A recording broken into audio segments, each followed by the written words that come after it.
A gentle reminder. Before you listen, if you'd like more long, calming stories that speak to the subconscious, don't forget to subscribe, share how you felt in the comments, and like the video to help the series continue. You can also find short, yet deep psychological, neurological, and biological analyses of the characters from this story in our shorts videos. Rome's nights were filled with echoes left behind by the day. Before the city drifted into sleep, it was as if it took a deep breath. Stone walls did not release the sounds they had absorbed all day, and marble floors carried the memory of countless footsteps. Rome was like a living organism. Its streets were veins, the forum its heart, and its people the nervous system.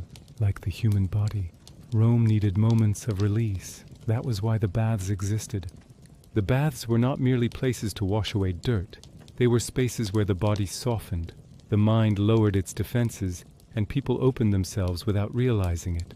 As hot water loosened the muscles, the brain's alarm system slowed. The amygdala calmed. Thoughts flowed more freely. Here, people became more honest, more open, more fragile, often without knowing why. Rome did not understand this scientifically, but it had learned it through experience. That night, the baths of Marcus Varius were more crowded than usual. Steam gathered beneath the stone arches, and lantern light formed gentle ripples across the surface of the water. Sounds were muted. Conversations stayed low. People were not shouting. They were telling stories. And among these stories, a young slave moved quietly. His name was Aelius. Aelius was only 17, but his nervous system was older. Throughout his childhood, he had been exposed to sudden noises, harsh commands, unpredictable anger. His body had adapted to this. His shoulders rested slightly forward. His steps were silent. But his mind caught everything. Trauma closes some people off. Others it leaves wide open. Aelius belonged to the second kind. He noticed the tremor in voices, the swallowed word at the end of a sentence, the meaning that was never spoken but clearly felt. This was how he survived. For a slave, sensing danger early meant staying alive. That evening, as he walked through the baths, he suddenly stopped. Two voices were disrupting the soft rhythm of the space. They were not loud, but they were tense. One was sharp, controlled, tightly restrained. The other was uneven, defensive, close to anger. Aelius's body recognized it instantly. His heart rate increased. His muscles tightened slightly. The human brain calculates threat within seconds. This happens through reflex, not thought. The voices belonged to Lucius and Gaius. Lucius was a well-known merchant in Rome, disciplined. He had spent his life trying to keep control. His father had taught him one rule as a child: if you don't have control, you lose. That sentence had settled in Lucius's brain like law. Trust was weakness. Flexibility meant risk. Gaius carried a different wound. His childhood had been shaped by silence. No one had asked him how he felt. No one had waited for him to finish his sentence. So in adulthood, when someone failed to understand him, an old alarm sounded in his mind. You're not being seen again. Neither man was aware of this. The human brain often mistakes the past for the present. Lucius believed Gaius had deliberately harmed him. Gaius was certain Lucius had broken his promise. In reality, there was no malicious intent. A misinterpreted agreement, a detail never clarified in time, a question left unasked because of pride. But the brain hates uncertainty. It fills the gaps with assumptions, and assumptions often replace the truth. Aelius stood behind a column. He could have walked away. Running had become his natural reflex, but this time a deeper layer of his mind activated, his prefrontal cortex, the center of thought, evaluation, and empathy. If this conversation turned into a fight, it wouldn't affect only two men. In Rome, reputation was everything. A single conflict could disrupt trade partnerships, divide families, even shake political balances. A small misunderstanding could create a large chain reaction, and all of it would happen because no one spoke. Aelius took a deep breath and slowed it down. A long breath signals the body that there is no immediate danger. The vocal cords relax, words soften. Without realizing it, People trust this tone. He approached them, slightly bowed his head. He didn't lower his gaze, but he didn't challenge them either. "My lords," he said calmly, "perhaps I misunderstood, but could it be that you both want the same thing?" The sentence arrived from an unexpected place. When the human brain encounters an unexpected stimulus, it briefly freezes. The anger circuit is interrupted. This moment is precious for stopping conflict. Lucius frowned. Gaius's fist loosened without him noticing. Aelius did not rush. Rushing increases the sense of threat. Slowness creates safety. "Lucius," he said, "you believe you've lost your money. And Gaius," he continued, "you believe your words have been distorted." Then he fell silent. Silence allows the brain to face its inner voice. "What if," he said at last, "the problem isn't bad intent on either side?" The question echoed in both of their minds. When the brain can't find a clear target to blame, it turns inward. In that moment, Lucius felt what he was really carrying: fear, the fear of losing control. And Gaius felt what he had known for a long time, but never named: that he wasn't being noticed, that he wasn't being heard. Inside the baths, water flowed softly, steam rose slowly, but between them, time slowed, and anger began to dissolve. Inside the baths, time seemed to expand, like ripples spreading across the surface of water. Lucius and Gaius's bodies were still tense, but something in their minds had begun to loosen. The human body can fill with anger, but anger is not sustainable. The brain cannot remain on high alert for long. It either attacks or retreats. This was the moment of retreat. For the first time, Lucius thought before speaking. This was unfamiliar to him. He was used to deciding first and never turning back, but under the influence of warm water, steam, and an unexpected voice, a different door had opened in his mind.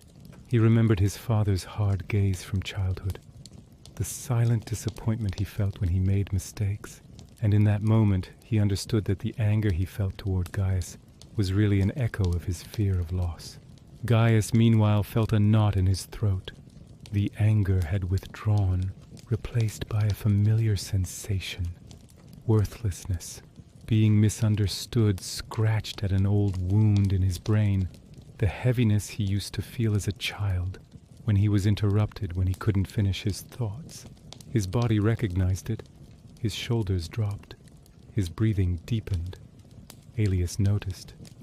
People often speak not with words but with their bodies. The nervous system reveals emotion: drooping shoulders, a relaxed jaw, eyes losing their sharpness. These are signs that the brain is leaving defense mode. Aelius took one more step forward, but still kept his distance. Distance matters in human psychology. Too close feels like a threat. Too far feels like indifference. He chose the middle. "Perhaps," he said slowly, reviewing the agreement again, calmly from the beginning, "might feel safer for you both." There was no accusation in this sentence, only a solution. When the brain hears a solution, it relaxes, because a solution means the end of uncertainty. Lucius nodded for the first time.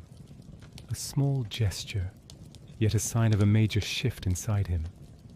Gaius took a breath to speak, but he didn't raise his voice. For the first time it sounded as though he truly wanted to be heard. No one else in the baths noticed. Others had returned to their own conversations, their own bodies. But within this small space, an invisible knot was coming undone, and Rome, without realizing it, was growing a little calmer. Aelius stepped back. He had done what needed to be done. Any more would draw attention, and for a slave, remaining unseen was still essential. Yet something inside him had changed. There was a gentle warmth in his chest. This was not fear. It was the feeling of impact, felt for the first time.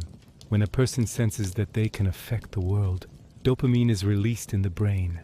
This reinforces learning. In that moment, Aelius's mind recorded one simple truth: my words worked. When he left the baths, the night air had grown cool. The sky was clear. Stars hung silently above Rome. As Aelius walked, he noticed his body was still relaxed. His heart beat slowly. His breath was deep. His nervous system was more balanced than it had been in a long time. But the story did not end there, because once the human mind touches awareness, it rarely returns to its former state. The next day, Lucius and Gaius met again. Scribes were present. Accounts and documents were laid out. But this time, voices did not rise, because what had happened in the baths the night before had left a small mark in their brains. A question. What if the problem isn't bad intent? That question echoed within them during every discussion. The disagreement was resolved. Mistakes were recognized. The damage was not as great as they had feared. And perhaps most importantly, both men felt, truly felt, that they had been listened to for the first time. In Rome, peace sometimes arrived like this, quietly, unwritten, but deeply felt. Aelius's life began to change, slowly. His masters noticed his calm presence, the gentle tone he used when speaking with people, how he softened the atmosphere when he stepped into disagreements. He was given more responsibilities, allowed to be present in places where listening mattered. And Aelius listened. He listened to fear. He listened to anger. He listened to the sentences people never finished. Over time, he realized something. Most people didn't become harsh because they were bad, but because they felt misunderstood. When the brain perceives threat, it moves into defense, and defense often looks like attack. This awareness didn't weigh Aelius down.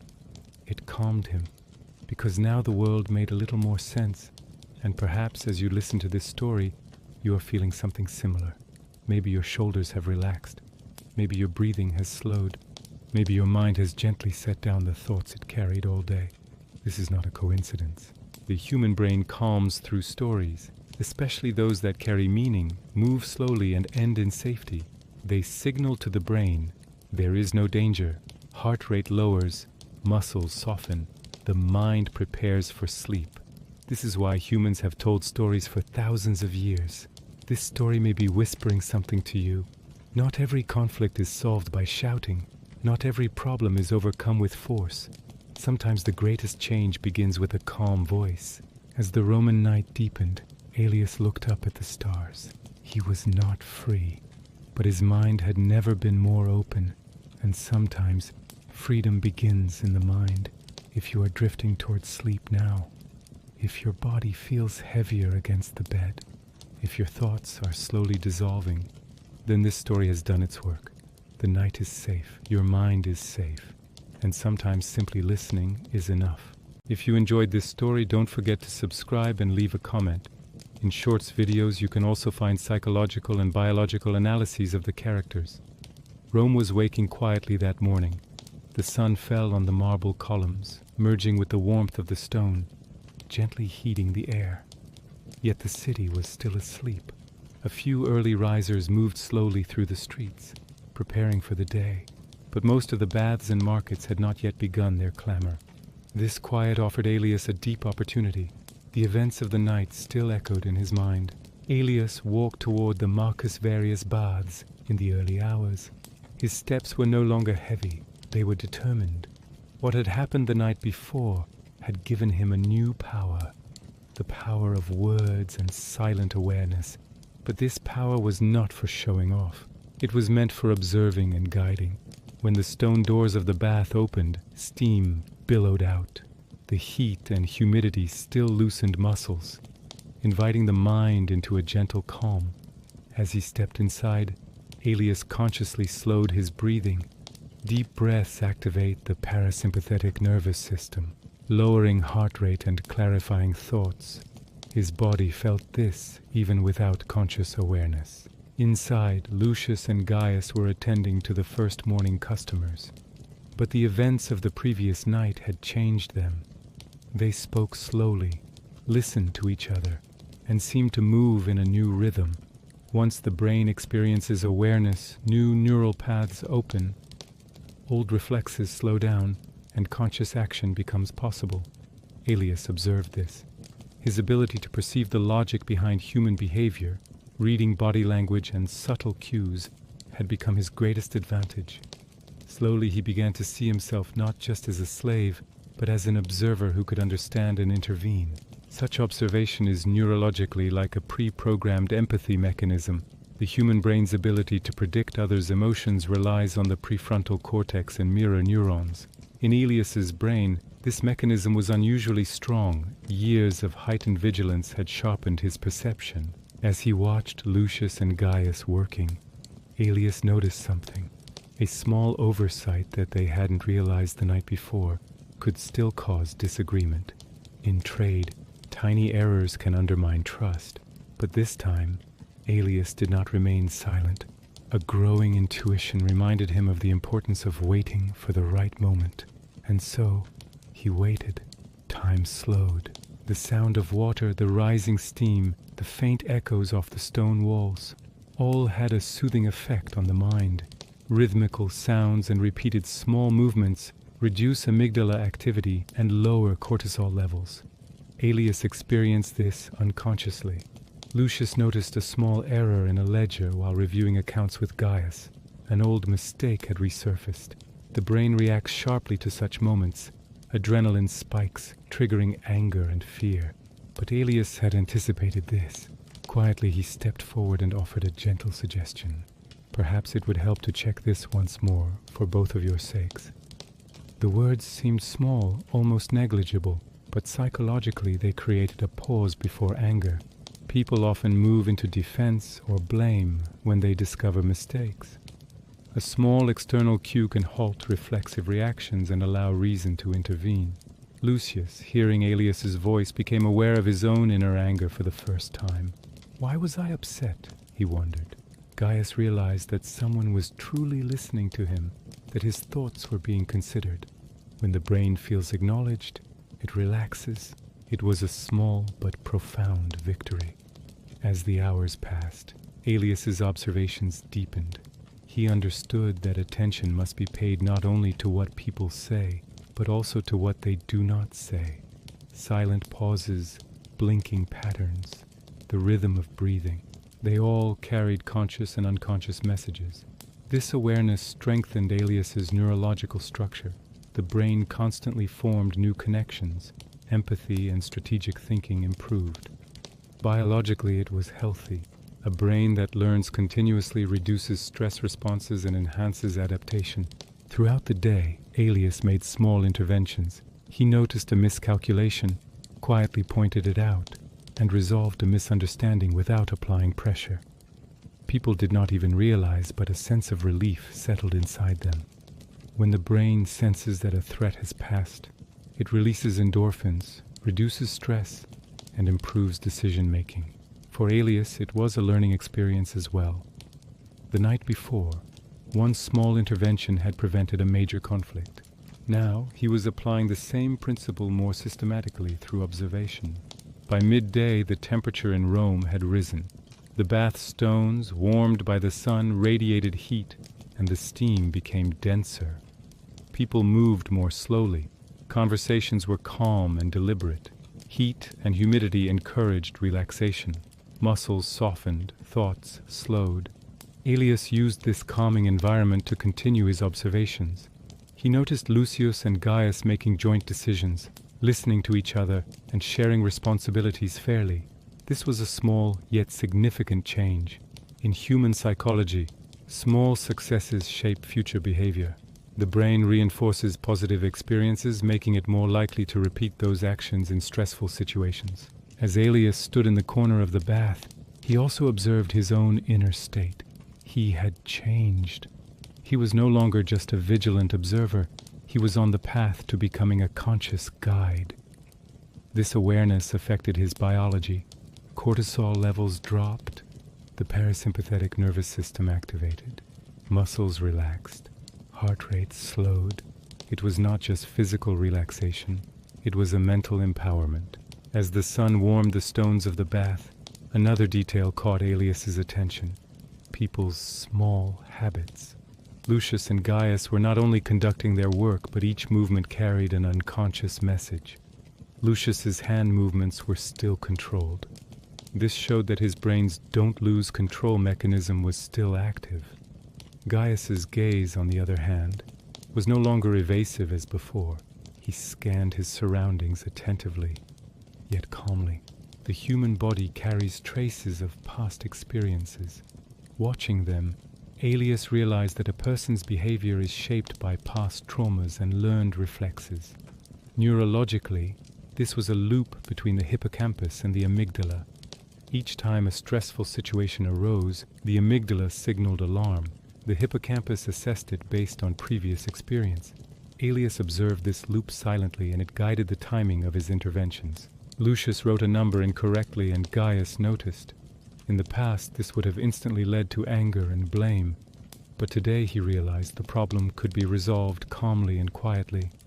Elias leaned slightly forward and said softly, "Perhaps it would be better to check it together." These small words had a profound effect on the brain. Psychologically, when the perception of threat decreases, the parasympathetic system activates, heart rate slows, breathing deepens, and thoughts clarify. Lucius and Gaius relaxed without even realizing it. Later, Elias observed the other corners of the bath. The people of Rome used the baths not only to clean themselves, but also to socialize and find mental relaxation. Neurologically, this activated the social reward system.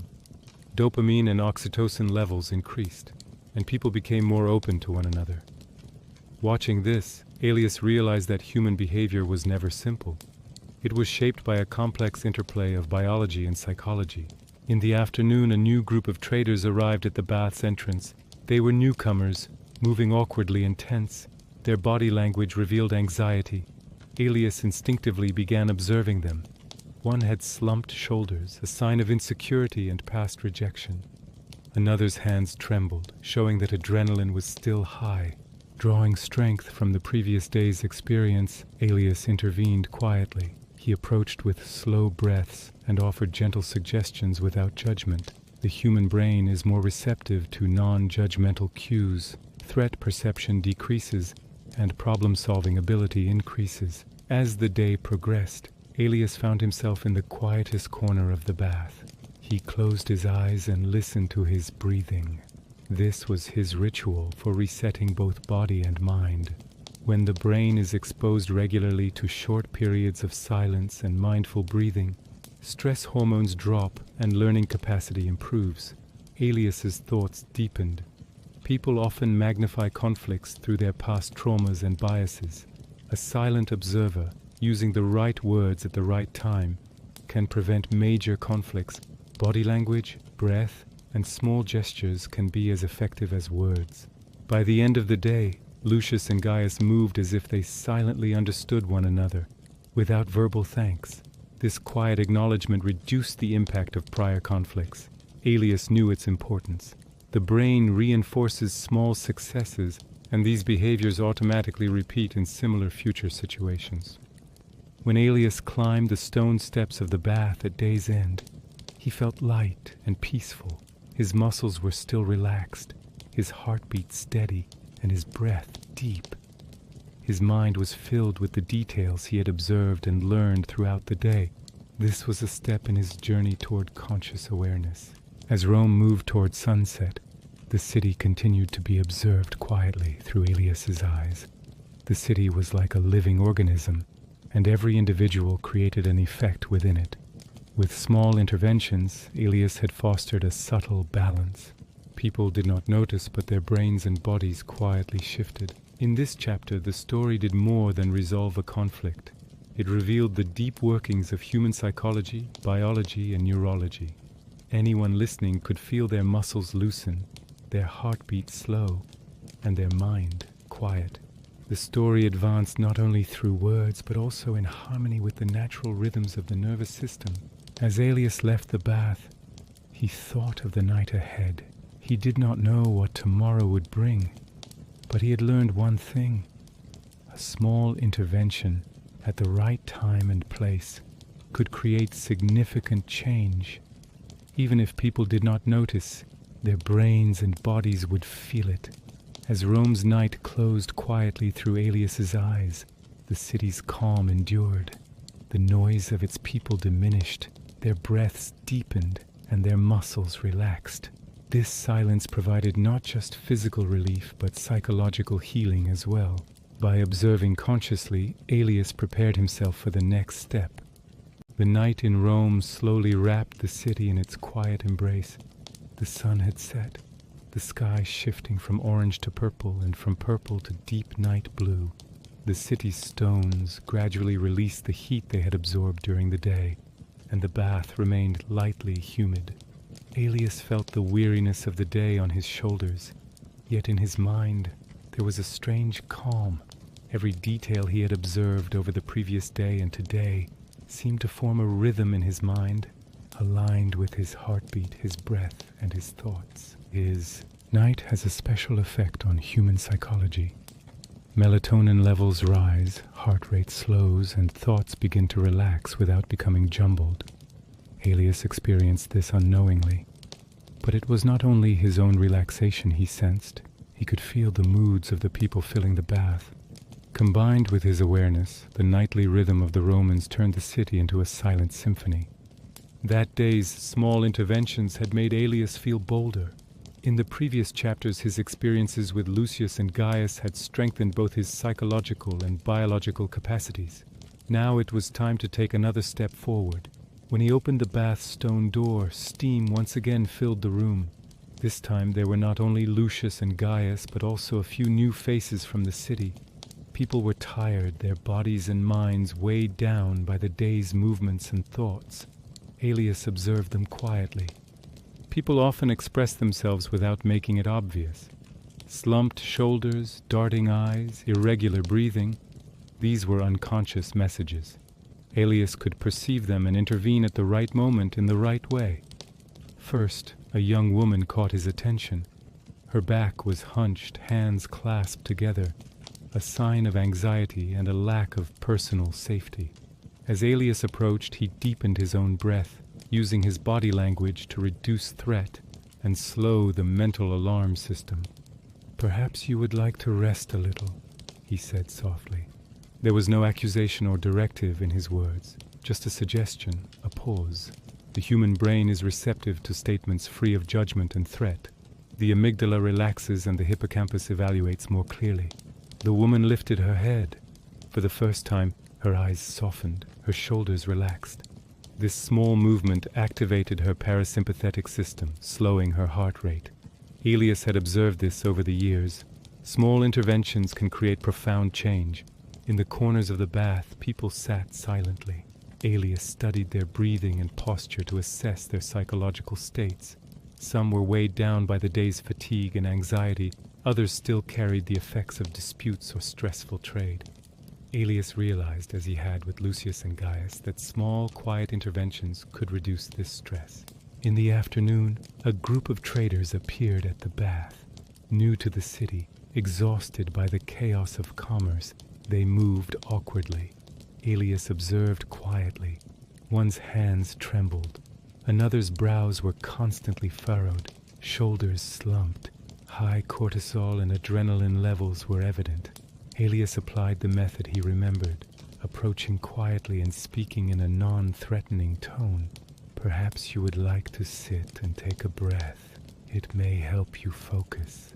The trader was startled at first, but then paused, inhaled deeply, and his shoulders relaxed. When the perception of threat is removed, the human brain can form new behavioral patterns. Thoughts become clearer, stress diminishes. Aelius's interventions affected not only individual relaxation but also the energy of the group. People unconsciously attuned to one another, communicated through body language, and lowered stress levels. Psychologically, this created social learning. Biologically, it fostered group synchronization. The bath's stone walls bore silent witness to this quiet change. Dripping water and light steam made the atmosphere calmer, and people deepened their breathing. In this environment, Aelius felt both observer and guide. His experiences from the previous chapters had become automatic, embedded in his body and brain. As evening advanced, Aelius continued his observations in other corners of the bath. People's small habits and unconscious behaviors reflected their psychological states. A man rubbing his hands repeatedly indicated anxiety. A woman averting her gaze reflected the lingering impact of past trauma. Aelius intervened silently, translating observation into practice. With mere suggestions, a glance, or a gentle gesture, he eased people's bodies and minds. These interventions, though imperceptible psychologically, reduced the stress response in the brain and nervous system, activated the parasympathetic system, and relaxed muscles. Lucius and Gaius did not notice Aelius's influence, yet their own behavior had changed. Their speech became calmer, their breath more rhythmic, and their movements more harmonious. This demonstrated how a small awareness could create a domino effect on human behavior. Through all these observations, Aelius deepened his inner journey. Understanding the psychological cycles of others improved his own mental and bodily health. His brain integrated empathy with strategic thinking. His heart and muscles relaxed and his mind became clear.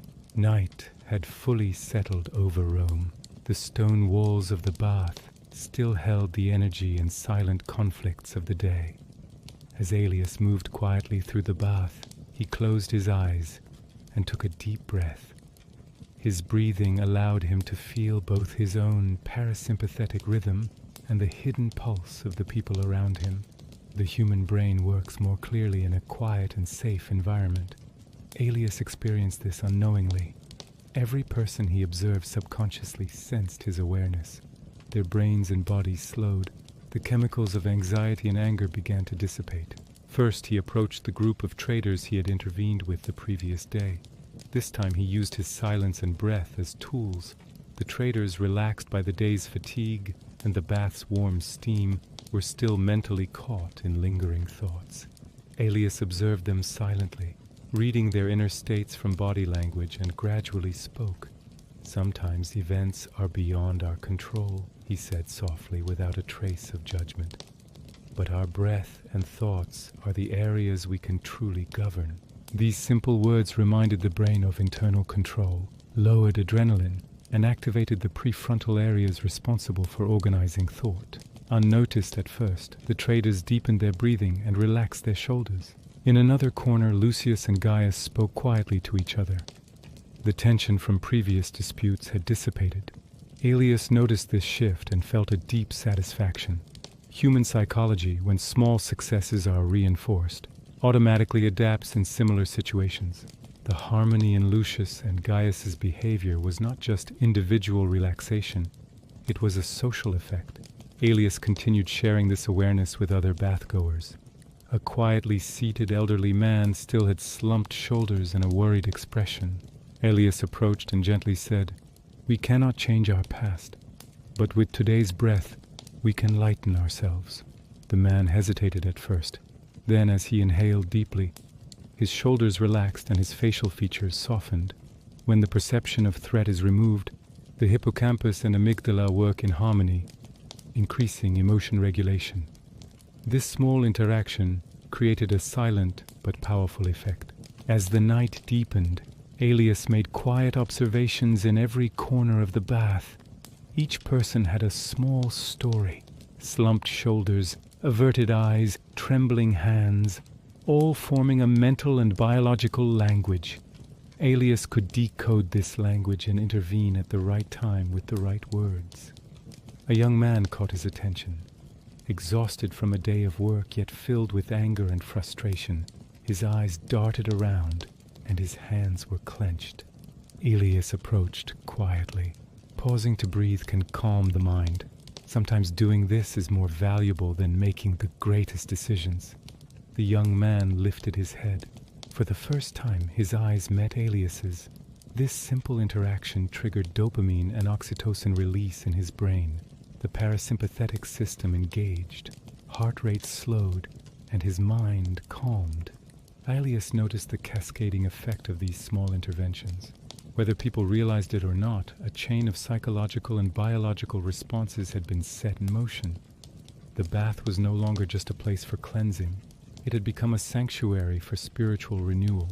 Approaching midnight, Aelius sat in the center of the bath, eyes closed, replaying the day in his mind, the prior anger of Lucius and Gaius, followed by their silent harmony, the relaxation of the new traders as they deepened their breath, the easing of the elderly man's shoulders and the softening of the young man's gaze. These were not merely individual interventions. They formed a flow of energy, a harmony a chain of silent awareness. When empathy and attention guide the human brain, both one's own and others' stress levels can decrease. Muscles relax, heart rate slows, breath deepens. This is a process of biological and psychological healing, and Elias witnessed and lived it throughout the night. Stepping outside the bath, Rome's night was utterly still.